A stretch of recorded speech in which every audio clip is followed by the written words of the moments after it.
Students, welcome to Surdeep sir's biology classes. आज हम लोग डिस्कस करेंगे एक बहुत ही इम्पोर्टेंट टॉपिक लेके, that is the concept of nucleic acid, जहाँ पर हम लोग डिफरेंट टाइप ऑफ स्ट्रक्चर्स पढ़ेंगे एंड उनका एप्लीकेशन भी देखेंगे। तो चलो शुरू करते हैं the topic nucleic acid. So now will start about the concept of nucleic acid which is also known as genetic material. तो जेनेटिक मटेरियल और न्यूक्लिक एसिड किसको बोलेंगे? ये एक ऐसा सब्सटेंस है जो पेरेंटल कैरेक्टर को ऑफस्प्रिंग में कैरी करके लेके जाता है। दैट मीन्स हम लोगों के बॉडी में है क्रोमोसोम, क्रोमोसोम के अंदर है जीन्स, जीन के अंदर है genetic material. That genetic material is also known as nucleic acid which is present in our body chromosome. So genetic material कौन सा सब्सटेंस को बोलेंगे? क्या हम लोग सभी सब्सटेंस को जेनेटिक मटेरियल बोल सकते हैं? It is not sir. तो there are certain criteria is present to set any type of substance as a genetic material. तो it must follow 4 criteria, 4 criteria इसको फॉलो करना पड़ेगा। पहला criteria, it is a power of replication. Replication का मतलब है doubling, मतलब same type of दिखने वाला हमें सब्सटेंस बनाना पड़ेगा। That is called clone formation और रेप्लिकेशन और doubling. Second property is it should made up of nitrogen base pentose sugar. Pentose sugar is 5 carbon से बना हुआ शुगर एंड फॉस्फेट ग्रुप। ये फॉस्फेट ग्रुप कहाँ से आता है? From phosphoric acid, that is H3PO4। तो इसका जो फॉस्फेट ग्रुप है वो आके जुड़ता है। तो genetic material should be made up of nitrogen base, pentose sugar 5 carbon वाला शुगर, फॉस्फेट ग्रुप जो फॉस्फोरिक एसिड H3PO4 से आता है। Third property, it should follow stability inside the cell. Cell के अंदर इसको स्टेबल रहना पड़ेगा। अगर अनस्टेबल मॉलिक्यूल होगा तो जेनेटिक कैरेक्टर को एक जगह से दूसरे जगह पे इनहेरिट नहीं करके लेके जा सकता। Fourth, it should carry the parental character into the next generation.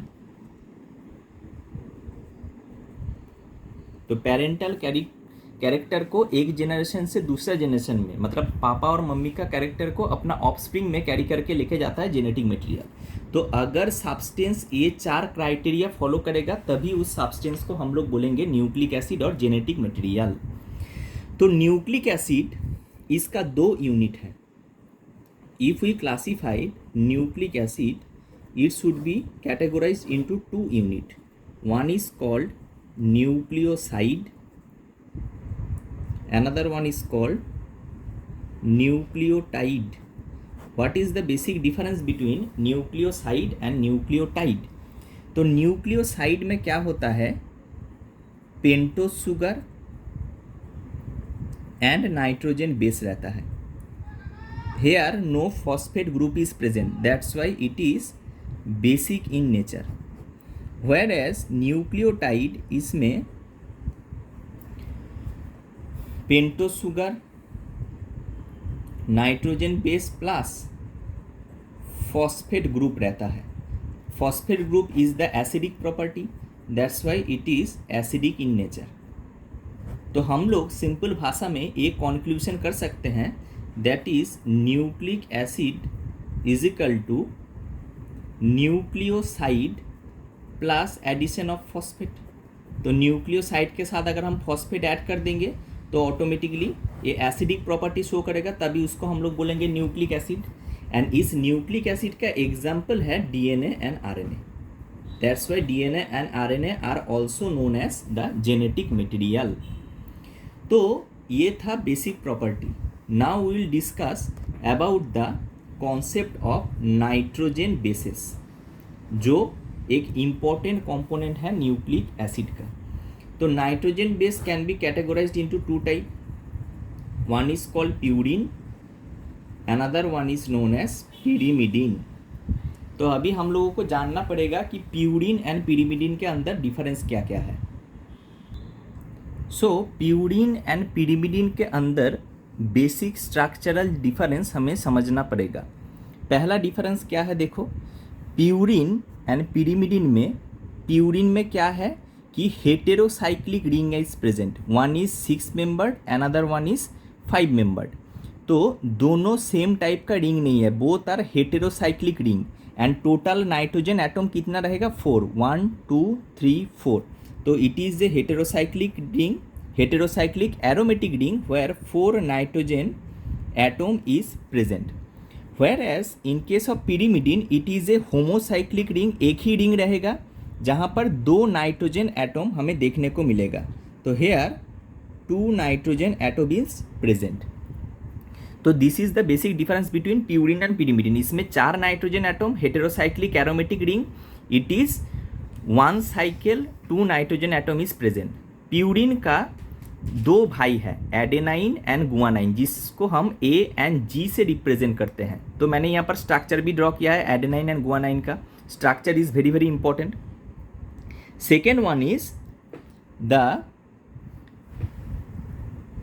Cytosine, thymine and uracil. तो साइटोसिन, थाइमिन एंड यूरासिल ये तीनों पिरिमिडिन का पार्ट है, जिसमें देखो सभी एक 1 मेंबर रिंग है. ऑल आर 1 मेंबर, एक ही मेंबर के अंदर सभी ग्रुप यहाँ पर अटैच रहता है. तो cytosine C, thymine T and uracil U से हम लोग रिप्रेजेंट करते हैं. तो प्यूरिन एडेनाइन गुआनाइन से बनता है, pyrimidine cytosine, thymine and uracil से बनता है. तो अगर हमें बोला जाए कि what are the nucleotides present in DNA and RNA, तो हम क्या क्या बोलेंगे. डीएनए में रहता है AGCT nitrogen base, adenine guanine cytosine thymine. RNA में रहता है AGCU adenine guanine cytosine uracil. मतलब T एंड U का ही बेसिक डिफरेंस है. और क्या डिफरेंस है, डीएनए में सब होगा डीऑक्सी ग्रुप, जैसे DAMP, deoxy adenosine monophosphate, DGMP, DCMP and DTMP. They all are monophosphate. RNA में डीऑक्सी ग्रुप नहीं रहेगा. तो RNA में इसको हम कैसे लिखेंगे, that is normal AMP, GMP, CMP and UMP. All are monophosphate. तो डीएनए डीऑक्सी ग्रुप रहता है, दैट्स वाई यहाँ पर मैंने डी लिखा है. Deoxy adenosine guanine cytosine thymine. यहाँ पर एडिनोसिन गुआनिन साइटोसिन यूरासिल. तो this are the basic differences between the nucleotides of DNA and RNA. Next इसके बाद हम लोग डिस्कस करेंगे अबाउट चारगाप्स रूल. तो this rule is applicable only for double stranded DNA. RNA के लिए ये रूल एप्लीकेबल नहीं होता, सिर्फ डीएनए के लिए, डबल स्टैंडर्ड डीएनए के लिए ये रूल एप्लीकेबल होता है. तो चारगाप्स रूल क्या बोलता है, that is total amount of purine is equal to total amount of pyrimidine. तो डीएनए में प्यूरिन कौन कौन रहता है, that is A and G, they are purine.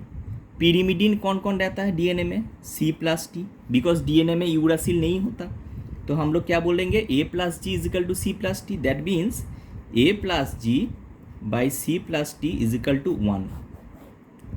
1 मतलब character of any organism is always constant. कोई भी ऑर्गेनिज्म का जेनेटिक कैरेक्टर जब पेरेंट्स से ऑफस्प्रिंग में जाता है तो कैरेक्टर हमेशा क्या रहता है, कांस्टेंट रहता है. That is the main thing of Chargaff's rule. तो Chargaff's rule double standard DNA के लिए एप्लीकेबल होगा. Total amount of purine is equal to total amount of pyrimidine. That means A+G by C+T is equal to 1, that means character of any organism is always constant. Next हम लोग discuss करेंगे about the bonding pattern. तो सबसे पहले आते हैं DNA में। तो डीएनए में क्या होता है, A double bond T and G triple bond C, whereas in case of RNA that is A double bond U and G double bond C. तो हमें डिफरेंस कहाँ पर देखने को मिल रहा है, that is guanine and cytosine के बीच में ट्रिपल बॉन्ड रहता है इन केस ऑफ डीएनए, जो डीएनए को क्या बनाता है, मोर स्टेबल बनाता है then RNA. As well as we know that DNA is A double helix structure. तो डबल हेलिक्स स्ट्रक्चर मतलब याद रखना कि डीएनए का 2 पैर है, तो जिसका 2 पैर होगा ऑटोमेटिकली वो ज़्यादा स्टेबल होगा। लेकिन आरएनए सिंगल हेलिक्स स्ट्रक्चर है, that's why RNA is less stable. तो डीएनए मोर स्टेबल होने के पीछे कारण क्या है, गुआनिन एंड साइटोसिन के बीच में triple bond and double helix structure that makes DNA more stable then RNA. तो ये एक बॉन्डिंग पैटर्न डीएनए फॉलो करता है। सो स्टूडेंट्स, नेक्स्ट आते हैं एक इम्पॉर्टेंट एप्लीकेशन में। तो देखो यहाँ पर एक क्वेश्चन दिया है कि in an organism that contains DNA where adenine is 20%, what is the value of guanine. Adenine का वैल्यू दिया हुआ है, गुआनिन का वैल्यू निकालने के लिए बोला है। तो कैसे करोगे, एक चीज़ याद रखना कि ए का भाई होता है टी एंड जी का भाई होता है सी इन केस ऑफ डीएनए। अब भाई यहाँ पर क्यों बोल रहा हूँ, बिकॉज ए टी के साथ बॉन्ड करता है एंड जी सी के साथ बॉन्ड करता है। जस्ट मैंने अभी बोला कि ए टी के साथ डबल बॉन्ड करता है एंड जी सी के साथ ट्रिपल बॉन्ड करता है। तो यहाँ पर ए का वैल्यू दिया हुआ है 20%, तो टी का भी वैल्यू कितना होगा, भाई भाई सेम खाएगा 40%, that means A plus T होगा 40%। तो परसेंटेज में यहाँ पर दिया हुआ है, मतलब हमें क्या पता है डीएनए क्या क्या लेके बनता है, ए टी जी सी। तो चारों मिलके डीएनए में टोटल कैरेक्टर कितना होगा, 100%। इसमें से ए प्लस टी का वैल्यू मुझे मिल गया है 40%, दैट मीन्स जी का वैल्यू कितना होगा, G plus C will be 100 minus 40%, that is 60%। तो जी एंड सी का वैल्यू कितना होगा each, that is 60/2, because G C का भाई है, that is your answer will be 30%। तो जी का वैल्यू होगा 30%। तो इस टाइप का तुम किसी भी प्रॉब्लम कर सकते हो। तो क्लू याद रखना, ए का वैल्यू होता है टी के साथ इक्वल, जी का वैल्यू होता है सी के साथ इक्वल, बिकॉज डीएनए में ए टी के साथ बॉन्ड करता है एंड जी सी के साथ बॉन्ड करता है। और एक दूसरा टाइप का मैं प्रॉब्लम तुमको सिखाता हूँ। सो स्टूडेंट्स, इस प्रॉब्लम में देखो एक क्वेश्चन में दिया है कि in an organism that contains 1000 nucleotides, जहाँ पर एडेनाइन का वैल्यू है 240, what is the total amount of pyrimidine. Pyrimidine का टोटल वैल्यू कितना है। तो यहाँ पर क्या क्या डेटा मुझे दिया हुआ है, दैट इज ए का वैल्यू है 240, तो मतलब टी का भी वैल्यू होगा 240। तो ए प्लस टी का टोटल वैल्यू कितना हुआ 480। मेरे पास टोटल न्यूक्लियोटाइड कितना है 1000, तो यहाँ पर 1000 माइनस 480 अगर करेंगे तो वैल्यू मेरा निकलेगा जी प्लस सी का, तो ये आया 520। तो जी एंड सी का ईच वैल्यू कितना आया 520/2, दैट इज 260 ईच। अब मुझे क्वेश्चन में क्या बोला है कि टोटल अमाउंट ऑफ पीरिमिडीन। तो बहुत स्टूडेंट को लगेगा कि यहाँ पर ही प्रॉब्लम मेरा हो गया ख़त्म, that is G plus C का वैल्यू निकल गया 520, that is B your answer, but it is not, because मैंने क्या बोला, प्यूरिन होता है A plus G and pyrimidine होता है C plus T according to the Chargaff's rule. तो यहाँ पर टोटल पीरिमिडीन मतलब किसका वैल्यू निकालने के लिए बोला है, सी प्लस टी का। तो सी का वैल्यू है 260, टी का वैल्यू है 240, तो योर आंसर विल बी 500।